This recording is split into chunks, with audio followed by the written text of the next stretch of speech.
Hi, എല്ലാവർക്കും spoken English ക്ലാസ്സിലേക്ക് സ്വാഗതം. ഇംഗ്ലീഷ് ഭാഷയിലെ ബി എന്ന വെർബിന്റെ ഉപയോഗമാണ് കണ്ടുകൊണ്ടിരിക്കുന്നത്. ബി എന്ന വെർബിന്റെ രൂപങ്ങള് സാന്നിധ്യം, പ്രസൻസിനെ കാണിക്കാൻ വേണ്ടി നമ്മൾ ഉപയോഗിക്കും. അപ്പൊ അതിന്റെ കുറച്ചൊക്കെ നമ്മൾ കണ്ടു. ഇന്ന് നമ്മൾ പാസ്റ്റ് ഫോമില് വെർബ് ബിയുടെ പാസ്റ്റ് ഫോമിലുള്ള വാക്കുകളാണ് കാണുന്നത്. പാസ്റ്റ് ഫോമില് രണ്ട് വാക്കുകളുണ്ട് വെർബ് ബിക്ക്. ഏതൊക്കെയാണ്? Was and were. ഇംഗ്ലീഷ് ഭാഷയിൽ ബി എന്ന വെർബിന് മാത്രമേ പാസ്റ്റ് ഫോമില് രണ്ടെണ്ണം ഉള്ളൂ. സിംഗുലറിന് വാസും പ്ലൂറലിന് വേറും. ഇതിന്റെ അർത്ഥം ഒന്ന് തന്നെയാണ്, ഉണ്ടായിരുന്നു. നമ്മൾ ഈ അർത്ഥമാണ് ഇപ്പോൾ കണ്ടുകൊണ്ടിരിക്കുന്നത്. ഉണ്ടായിരുന്നു, സാന്നിധ്യത്തെ കാണിക്കാൻ. നമ്മൾ ആയിരുന്നു എന്നും പറയാറുണ്ട് സാന്നിധ്യത്തിന് വേണ്ടി. നമ്മൾ രണ്ടും ഉപയോഗിക്കും. അപ്പൊ അതും നമ്മൾ മനസ്സിൽ സൂക്ഷിക്കുക. അപ്പൊ പാസ്റ്റ് ഫോമില് വാസ് വേർ. അപ്പൊ നമ്മൾ സിംഗുലർ ആണ് ഇന്ന് കാണുന്നത്, വാസ്. അതിന്റെ അർത്ഥം എന്താണ്? ആയിരുന്നു അല്ലെങ്കിൽ ഉണ്ടായിരുന്നു. ഉദാഹരണം, ഞാൻ ഇവിടെ ആയിരുന്നു അല്ലെങ്കിൽ ഞാൻ ഇവിടെ ഉണ്ടായിരുന്നു. നമ്മൾ അങ്ങനെ പറയില്ലേ? അത് ഇംഗ്ലീഷില് ഐ വാസ് ഹിയർ. ഇവിടെ നമ്മൾ മറ്റൊരു കാര്യം കൂടി ശ്രദ്ധിക്കണം. ഇവിടെ ഐ എന്നുള്ളത് സിംഗുലർ ആയിട്ടാണ് ഉപയോഗിക്കുന്നത്. ഐയുടെ കൂടെ വാസ് ആണ് ഉപയോഗിക്കുന്നത്. വാസ് സിംഗുലർ ആണ്. നമ്മൾ നേരത്തെയും ക്ലാസ്സുകളിൽ പറഞ്ഞു, ഐ ഇംഗ്ലീഷില് മിക്കപ്പോഴും പ്ലൂറലായിട്ട് ഉപയോഗിക്കുക. മിക്കപ്പോഴും പ്ലൂറലായിട്ടാണ് ഐ ഉപയോഗിക്കാറുള്ളത്. ചിലപ്പോൾ പ്രത്യേകമായിട്ട് ഉപയോഗിക്കും. നമ്മൾ കഴിഞ്ഞ ക്ലാസ്സുകളിൽ കണ്ടതാണ് ഐ ആം. ആം ഐയുടെ കൂടെ മാത്രം ഉപയോഗിക്കുന്ന വാചകങ്ങളുണ്ട്. പിന്നെ ചിലപ്പോൾ സിംഗുലർ ആയിട്ട് ഉപയോഗിക്കും. അതിന് ഉദാഹരണമാണ് നമ്മൾ ഇന്ന് കാണുന്നത്. ഐ വാസ് ഹിയർ എന്നേ പറയുള്ളൂ. ഐ വാസ് ഹിയർ, ഞാൻ ഇവിടെ ഉണ്ടായിരുന്നു. ഐ സിംഗുലർ ആയിട്ട് ഉപയോഗിക്കുന്നു. അതുപോലെ ഇതെല്ലാം സിംഗുലർ ആണ്. He, she, Raju, Sita, my friend. ഏത് സിംഗുലർ വേണമെങ്കിലും നമുക്ക് ഇവിടെ ഉപയോഗിക്കാം.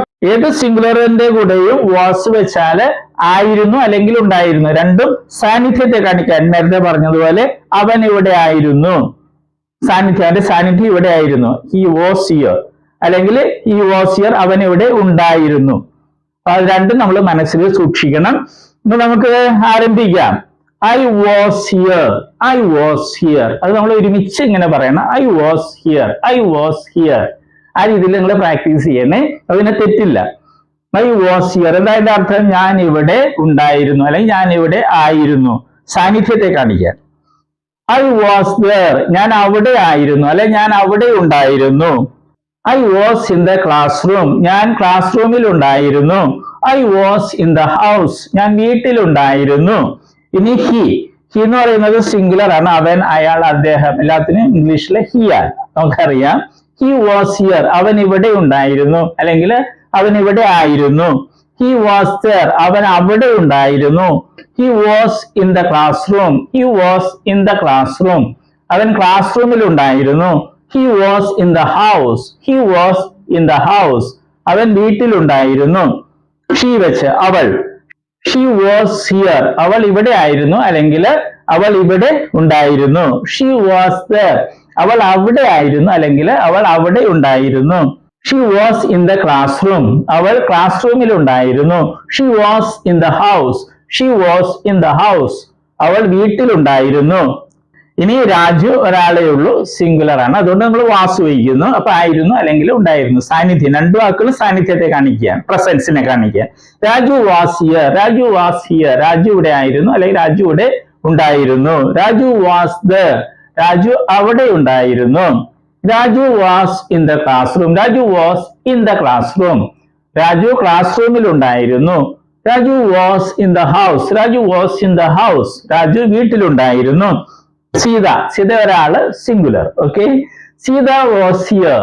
സീത ഇവിടെ ഉണ്ടായിരുന്നു. Sita was there. സീത അവിടെ ഉണ്ടായിരുന്നു. Sita was in the classroom. Sita ക്ലാസ് റൂമിൽ ഉണ്ടായിരുന്നു. Sita was in the house. Sita വീട്ടിലുണ്ടായിരുന്നു. My friend. എന്റെ കൂട്ടുകാരൻ. ഒരാള്. ഫ്രണ്ട്സ് എന്നാണെങ്കിൽ വാസ് വയ്ക്കില്ല, അത് പ്ലൂറലായി. അത് പ്ലൂറല് വേറെ വയ്ക്കണം, അത് പിന്നീട് കാണാം. ഇപ്പൊ മൈ ഫ്രണ്ട്, എന്റെ കൂട്ടുകാരൻ. My friend was here. എന്റെ കൂട്ടുകാരൻ ഇവിടെ ഉണ്ടായിരുന്നു അല്ലെങ്കിൽ എന്റെ കൂട്ടുകാരൻ ഇവിടെ ആയിരുന്നു. My friend was there. എന്റെ കൂട്ടുകാരൻ അവിടെ ഉണ്ടായിരുന്നു. My friend was in the class room. എന്റെ കൂട്ടുകാരൻ ക്ലാസ് റൂമിൽ ഉണ്ടായിരുന്നു. My friend was in the house. എന്റെ കൂട്ടുകാരൻ വീട്ടിലുണ്ടായിരുന്നു. നമുക്ക് ഇത് വെച്ച് പ്രാക്ടീസ് ചെയ്യാം. നേരത്തെ പ്രാക്ടീസ് ചെയ്തതുപോലെ തന്നെയാണ്. ഐ വാസ് വിത്ത് മീ, ഞാൻ എന്റെ കൂടെ ആയിരുന്നു. അത് അർത്ഥമില്ലാത്ത വാചകമാണ്. അർത്ഥമില്ലാത്ത വാചകങ്ങൾ വരുമ്പോൾ നമ്മൾ ഉപേക്ഷിക്കുകയാണ്, വിട്ടുകളയുന്നു. Okay, I was with us, I was, ഞാൻ ഞങ്ങളുടെ കൂടെ ആയിരുന്നു. അതും മീനിങ്ലെസ് ആണ് അല്ലേ, അതും നമ്മൾ കളയുകയാണ്. ഐ വാസ് വിത്ത് യു, ഞാൻ നിന്റെ കൂടെ ഉണ്ടായിരുന്നു, അല്ലെങ്കിൽ ഞാൻ നിന്റെ കൂടെ ആയിരുന്നു. ഐ വാസ് വിത്ത് യു, ഞാൻ നിന്റെ കൂടെ ആയിരുന്നു, നിന്റെ കൂടെ ഉണ്ടായിരുന്നു. ഐ വാസ് വിത്ത് ഹിം, ഞാൻ അവന്റെ കൂടെ ഉണ്ടായിരുന്നു. ഐ വാസ് വിത്ത് ഹെർ, ഞാൻ അവളുടെ കൂടെ ഉണ്ടായിരുന്നു. ഐ വാസ് വിത്ത് ദം, ഞാൻ അവരുടെ കൂടെ ഉണ്ടായിരുന്നു. I was with the children, ഞാൻ കുട്ടികളുടെ കൂടെ ഉണ്ടായിരുന്നു, അല്ലെങ്കിൽ ഞാൻ കുട്ടികളുടെ കൂടെ ആയിരുന്നു. രണ്ടും സാന്നിധ്യത്തെ കാണിക്കുകയാണ്, അത് മനസ്സിലെപ്പോഴും സൂക്ഷിക്കണേ. ഇനി ഹി വെച്ച് ഹി വാസ് വിത്ത് മീ, അവൻ എന്റെ കൂടെ ആയിരുന്നു, അല്ലെങ്കിൽ അവൻ എന്റെ കൂടെ ഉണ്ടായിരുന്നു. ഹി വാസ് വിത്ത് അസ്, അവൻ ഞങ്ങളുടെ കൂടെ ഉണ്ടായിരുന്നു. ഹി വാസ് വിത്ത് യു, അവൻ നിന്റെ കൂടെ ഉണ്ടായിരുന്നു. ഹി വാസ് വിത്ത് ഹിം, അവൻ അയാളുടെ കൂടെ ഉണ്ടായിരുന്നു.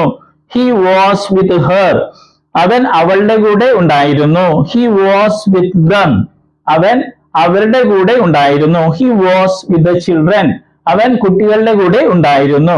ഷീ വെച്ച് ഷീ വാസ് വിത്ത് മീ, അവൾ എന്റെ കൂടെ ആയിരുന്നു, അല്ലെങ്കിൽ എന്റെ കൂടെ ഉണ്ടായിരുന്നു. ഷീ വാസ് വിത്ത് അസ്, അവൾ ഞങ്ങളുടെ കൂടെ ആയിരുന്നു, അല്ലെങ്കിൽ ഞങ്ങളുടെ കൂടെ ഉണ്ടായിരുന്നു. ഷീ വാസ് വിത്ത് യു, അവൾ നിന്റെ കൂടെ ഉണ്ടായിരുന്നു.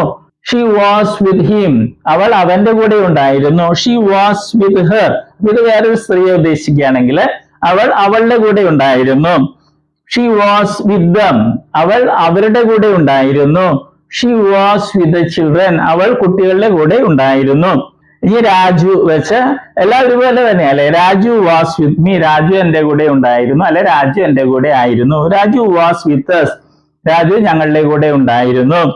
Raju was with you, Raju നിന്റെ കൂടെ ഉണ്ടായിരുന്നു. Raju was with him, Raju അവന്റെ കൂടെ ഉണ്ടായിരുന്നു.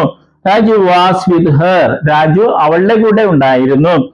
Raju was with them, Raju അവരുടെ കൂടെ ഉണ്ടായിരുന്നു, അല്ലെങ്കിൽ അവരുടെ കൂടെ ആയിരുന്നു. രണ്ടും പറയും, രണ്ടും പ്രസൻസിനെ കാണിക്കുന്നു. Raju was with the children, Raju കുട്ടികളുടെ കൂടെ ആയിരുന്നു, അല്ലെങ്കിൽ രാജു കുട്ടികളുടെ കൂടെ ഉണ്ടായിരുന്നു. സീത, മൈ ഫ്രണ്ട്, ഇതെല്ലാം ഇതുപോലെ തന്നെയാണ് ഉപയോഗിക്കുന്നത്. അപ്പൊ പ്രാക്ടീസിന് വേണ്ടിയാണ് ഇത് തന്നിട്ടുള്ളത്. അപ്പൊ നിങ്ങൾ പ്രാക്ടീസ് ചെയ്യണം, പ്രാക്ടീസ് ചെയ്തില്ലെങ്കിൽ ഇത് വരില്ല. ഓക്കെ, അപ്പൊ ഇന്നത്തെ ക്ലാസ് നമ്മൾ കണ്ടത് എന്താണ്, വാസിന്റെ ഉപയോഗമാണ്. അത് ഈ സാന്നിധ്യത്തെ കാണിക്കുന്ന ഉണ്ടായിരുന്നു, പക്ഷെ ആയിരുന്നു എന്നുള്ളത് നമ്മൾ സാന്നിധ്യത്തെ കാണിക്കാൻ വേണ്ടി മലയാളത്തിൽ ഉപയോഗിക്കുക. മലയാളത്തിന്റെ പ്രത്യേകതയാണ്, എല്ലായിടത്തും അതുപോലെ തന്നെയുണ്ട്. ഇവിടെ നമ്മൾ ആകുന്നു എന്നുള്ളത് സാന്നിധ്യത്തെ കാണിക്കാൻ വേണ്ടി ഉപയോഗിക്കും, മനസ്സിലത് സൂക്ഷിക്കണേ. അപ്പൊ ഐ വാസ് ഹിയർ, ഇവിടെ മറ്റൊരു പ്രത്യേകത നമ്മൾ കണ്ടു. ഐ ഇവിടെ സിംഗുലർ ആയിട്ടാണ് ഉപയോഗിക്കുന്നത്, ഇംഗ്ലീഷിൽ സിംഗുലർ ആയിട്ട് ഉപയോഗിക്കുക, അത് മറക്കരുത്. ഐ വാസ് ഹിയർ, ഞാൻ ഇവിടെ ഉണ്ടായിരുന്നു. പ്രാക്ടീസ് ചെയ്യുക. എപ്പോഴും പറയുന്ന പോലെ ഒരാളെ കൂടി കിട്ടിയിട്ട് ഒരാൾ മലയാളം, മറ്റാളതിന്റെ ഇംഗ്ലീഷ് ആവർത്തിച്ച് 10 പ്രാവശ്യമെങ്കിലും ഓരോ വാചകം പറയുക. പിന്നെ വെർബിന്റെ ലിസ്റ്റ് ഉണ്ട്, വെർബിന്റെ ലിസ്റ്റിൽ നിന്ന് കുറച്ച് വാക്കുകളെങ്കിലും എല്ലാ ദിവസവും പഠിക്കണം. ഈ 4 ഫോംസ് അറിഞ്ഞിരിക്കണം. അപ്പൊ വെച്ചുള്ള കളിയാ ഇംഗ്ലീഷ്. All the best. നമ്മൾ വെർബുകളാണ് കാണുന്നത്. വെർബ്സ് എന്ന് പറയുന്നത് ക്രിയകള് അല്ലെ, വരിക, പോവുക എന്നൊക്കെ പറയുന്നതാണ് വെർബ് അല്ലെ ക്രിയകള്. അപ്പൊ വെർബിന് അല്ലെ ക്രിയക്ക് ധാരാളം രൂപങ്ങളുണ്ട്. ഉദാഹരണമായിട്ട് മലയാളത്തില് എഴുതുക എന്ന ക്രിയ അല്ലെങ്കിൽ വെർബ് എടുക്കുക, അങ്ങനെ ഒത്തിരി രൂപങ്ങൾ. എഴുതുക, എഴുതും, എഴുതുകയാണ്, എഴുതിയിട്ടുണ്ടായിരുന്നു, എഴുതുവാൻ, എഴുതുമായിരുന്നു, എഴുതണമായിരുന്നു, അങ്ങനെയൊക്കെ ധാരാളം രൂപങ്ങൾ മലയാളത്തിലുണ്ട്. അതുപോലെ ഇംഗ്ലീഷിലുണ്ട് ധാരാളം ഫോംസ്, രൂപങ്ങളുണ്ട്. അതിൽ 4 എണ്ണമാണ് ഇംഗ്ലീഷിലെ ഏറ്റവും പ്രധാനപ്പെട്ട രൂപങ്ങൾ. അതേതൊക്കെയാണ്? ഫോം എന്ന് വെച്ചാൽ രൂപം. Base form, present form, past form, past participle form. ഈ 4 രൂപങ്ങളാണ് ഏറ്റവും പ്രധാനപ്പെട്ടത്. കാരണം ഇംഗ്ലീഷില് എല്ലാ ടെൻസ് എന്ന് പറയുന്നത് അത് മറ്റൊക്കെ ഉണ്ടാക്കുന്നത് ഈ 4 എണ്ണത്തില് ഏതെങ്കിലുമൊക്കെ ഉപയോഗിച്ചാണ് ടെൻസും മറ്റും ഉണ്ടാക്കുന്നത്. അപ്പൊ ഈ 4 എണ്ണം അറിഞ്ഞിരിക്കണം, എങ്കിലേ ഇംഗ്ലീഷ് സംസാരിക്കാനും എഴുതാനൊക്കെ സാധിക്കുകയുള്ളൂ. അപ്പൊ നമ്മൾ ഉദാഹരണമായിട്ട് ബേസ് ഫോം അല്ലെ, ഉദാഹരണമായിട്ട് റൈറ്റ് എന്ന വെർബ് എടുക്കുന്നു, അതിന്റെ അർത്ഥം എന്താണ്? എഴുതുക. പ്രസന്റ് ഫോമില് റൈറ്റ് ഉണ്ട്, റൈറ്റ്സും ഉണ്ട്. ഇത് പ്ലൂറലാണ്, ഇത് സിംഗുലർ ആണ്. ഇതിന്റെ അർത്ഥം എന്താണ്? എഴുതാറുണ്ട് അല്ലെങ്കിൽ എഴുതുന്നു. ഇത് രണ്ടുപേരെ അർത്ഥം മലയാളത്തില്. പല കുട്ടികളും പ്രസന്റ് ഫോമിൽ ചോദിക്കുമ്പോൾ അവര് എഴുതുക എന്ന് പറയും. അത് തെറ്റാണ്. ഈ പ്രസന്റ് ഫോമില് റൈറ്റിന്റെ അർത്ഥം എഴുതാറുണ്ട് എന്നുള്ളതാണ്. എഴുതുക എന്നുള്ളത് ബേസ് ഫോമാ. ഇത് ഒത്തിരി പേര് തെറ്റായിട്ട് സ്കൂളിൽ പഠിച്ചിട്ടുണ്ട്. പാസ്റ്റ് ഫോമില് അതിന്റെ അർത്ഥം എന്താണ്? വാക്ക് എന്താണ്? റോട്ട്. അതിന്റെ അർത്ഥം എഴുതി എന്നുള്ളതാണ്. പിന്നെ പാസ്റ്റ് പാർട്ടിസിപ്പിൾ ഫോം ഉണ്ട്, അതിന്റെ റൈറ്റിൻ്റെത് റിട്ടൺ എന്നുള്ളതാണ് ആ ഫോം. അതിന് പല അർത്ഥങ്ങളുണ്ട്, മാറി മാറി വരും. പിന്നെ ഒരു കാര്യം നമ്മൾ അറിഞ്ഞിരിക്കുക, ഈ ബേസ് ഫോമും പ്രസന്റ് ഫോം പ്ലൂറലും ഇംഗ്ലീഷ് ഭാഷയിലെ വെർബുകൾക്ക് ഒരെണ്ണത്തിനൊഴികെ, ബി എന്ന വെർബിനൊഴികെ ബാക്കി എല്ലാ വെർബുകൾക്കും ഒരേപോലെയാണ്. സ്പെല്ലിങ്ങും ഉച്ചാരണമൊക്കെ ഒരേപോലെ തന്നെയാണ്. ഏത്? ബേസ് ഫോമും പ്രസന്റ് ഫോം പ്ലൂറലും. അർത്ഥം വ്യത്യാസമുണ്ട്. ബേസ് ഫോമിൽ എഴുതുക എന്നുള്ളതാണ് റൈറ്റ് എന്ന് പറയുമ്പോൾ, പ്രസന്റ് ഫോമിൽ റൈറ്റ് എന്ന് പറയുമ്പോൾ എഴുതാറുണ്ട് എന്നുള്ളതാണ്. ഇംഗ്ലീഷ് ഭാഷയിൽ 1,70,70,000-ലധികം വെർബുകൾ, ക്രിയകളുണ്ട്. അപ്പൊ അതില് ഈ വെർബ് ഒഴിച്ച്, ബി എന്നൊരു വെർബുണ്ട് ഇംഗ്ലീഷില്, അത് ഒഴിച്ച് ബാക്കി എല്ലാ വെർബുകളുടെയും ബേസ് ഫോമും പ്രസന്റ് ഫോം പ്ലൂറലും ഒരേപോലെ, ഒരേ സ്പെല്ലിംഗ്, ഒരേ ഉച്ചാരണം. ഓക്കെ, അതുകൊണ്ട് നമ്മൾ ഇത് പ്രത്യേകിച്ച് പഠിക്കില്ല. നമ്മൾ ഇത് മൂന്നുമാണ് പഠിക്കുന്നത്. അത് നമ്മൾ സ്കൂളിൽ പഠിച്ചിട്ടുണ്ട് അല്ലെ? Come, came, come, go, went, gone, അത് തന്നെ സാധനം. പിന്നെ നേരത്തെ ഒരു കാര്യവും കൂടി, ഇംഗ്ലീഷിൽ നേരത്തെ പറഞ്ഞു 1,70,70,000 വെർബ്സ് ഉണ്ട്. അതിൽ ഭൂരിഭാഗം വെർബുകളുടെയും ഈ പാസ്റ്റ് ഫോമും പാസ്റ്റ് പാർട്ടിസിപ്പിൾ ഫോമും ഉണ്ടാക്കുന്നത് ഈ പ്രസന്റ് ഫോമിന്റെ കൂടെ ഡി അല്ലെങ്കിൽ ഇ ഡി എന്ന് കൂട്ടിച്ചേർത്താണ്. ഒരിക്കൽ കൂടി പറയട്ടെ, ഇംഗ്ലീഷ് ഭാഷയിലെ ഒട്ടുമിക്ക വെർബുകളുടെയും പാസ്റ്റ് ഫോമും പാസ്റ്റ് പാർട്ടിസിപ്പിൾ ഫോമും ഉണ്ടാക്കുന്നത് ഡി അല്ലെങ്കിൽ ഇ ഡി എന്ന് പ്രസന്റ് ഫോമിന്റെ ഈ പ്ലൂറലിനോടുകൂടെ കൂട്ടിച്ചേർത്താണ്. അല്ലാതെ കുറെ വെർബ്സ് ഉണ്ട്. അപ്പൊ പക്ഷെ അതാണ് നമുക്ക് ഇവിടെ ഒത്തിരി ഉപയോഗിക്കുന്നത്. അതിലൊരു ഒരെണ്ണമാണ് ഇത്, റൈറ്റ്, റോട്ട്, റിട്ടൺ. ഇത് മൂന്ന് രീതിയാണ്. റൈറ്റ്, ഇത് വേറെ രീതി, റോട്ട്, ഇത് റിട്ടൺ. ഓക്കെ, അപ്പൊ നമ്മൾ ഇത് മൂന്നും പഠിക്കുള്ളൂ. നേരത്തെ പറഞ്ഞതുപോലെ ഇത് പ്രത്യേകിച്ച് പഠിക്കേണ്ട കാര്യമില്ല, ബേസ് അർത്ഥം അറിഞ്ഞിരുന്നാൽ മതി. ഓക്കെ, ഇപ്പൊ കമ്മിന്റെ അർത്ഥം എന്ന് പറഞ്ഞാൽ വരിക. ബേസ് ഫോമിൽ കം എന്ന് പറഞ്ഞാൽ വരിക എന്നായിരിക്കും. പ്രസന്റ് ഫോമിൽ വരാറുണ്ട് എന്നായിരിക്കും അതിന്റെ അർത്ഥം. ഉച്ചാരണവും സ്പെല്ലിങ്ങും ഒന്ന് തന്നെ ആയിരിക്കും. അപ്പൊ നമ്മളിത് മൂന്ന് സ്കൂളിൽ നമ്മൾ പഠിച്ചിട്ടുണ്ട്. അത് ശരിയായിട്ടൊന്ന് മനസ്സിലാക്കണമെന്നേ ഉള്ളൂ. നമ്മളൊരു 16 ലിസ്റ്റ് വെർബുകൾ ഉണ്ടാക്കിയിട്ടുണ്ട്. ഏറ്റവും കൂടുതൽ ഉപയോഗിക്കുന്ന വെർബ്സ് ആണ്. ഇടിയും ചേർത്തതും ഉണ്ട്, പിന്നെ പ്രത്യേകതയുള്ള വെർബ്സും ഉണ്ട്. അത് നമ്മൾ പഠിക്കണം. വെർബിന്റെ രണ്ടാമത്തെ ലിസ്റ്റ് ആണ് നമ്മൾ ഇന്ന് എടുക്കുന്നത്. അപ്പൊ 4 forms: base form, present form, past form, past participle form. നമ്മൾ ഇന്ന് കാണുന്ന വെർബിൽ ആദ്യം കാണുന്നത് പ്രത്യേകം ശ്രദ്ധിക്കുക, അതിന്റെ present form, past form, past participle form ഒരേപോലെയാണ്. എന്നാൽ പ്രസന്റ് ഫോം വ്യത്യാസമുണ്ട്. നമ്മള് 3 ഫോംസേ പഠിക്കുകയുള്ളൂ. കാരണം ബേസ് ഫോമും പ്രസന്റ് ഫോം പ്ലൂറലും ഒരേപോലെ ഇരിക്കുന്ന, അർത്ഥം വ്യത്യാസം ഉണ്ടെങ്കിലും സ്പെല്ലിംഗ്, ഉച്ചാരണം ഒന്ന് തന്നെ ആയതുകൊണ്ട് നമ്മൾ അത് പ്രത്യേകിച്ച് പഠിക്കില്ല. നമ്മൾ present form, past participle form ആണ് പഠിക്കുക. ഞാൻ വായിക്കുകയാണ്. അപ്പൊ നിങ്ങൾ ഇങ്ങനെ പഠിക്കണേ: bring, brought, brought, buy, bought, bought, catch, caught, caught, teach, taught, taught, think, thought, thought, fight, fought, fought, seek, sought, sought. ഇനി പ്രസന്റ് ഫോം പ്ലൂറലിന്റെ കൂടെ ഡി എന്നോ ഇ ഡി എന്നോ ചേർത്ത് കിട്ടുന്ന പാസ്റ്റ് ഫോമും പാസ്റ്റ് പാർട്ടിസിപ്പിൾ ഫോമും ഉള്ള വെർബ്സ് ആണ്. നമുക്ക് വായിക്കാം. Pull, pull, pulled, advise, advised, advised, agree, agreed, agreed, answer, answered, answered, bless, blessed, blessed, boil, boiled എന്നാണ് പാസ്റ്റ് ഫോം, ഇ ഡി എന്ന് ചേർക്കണേ.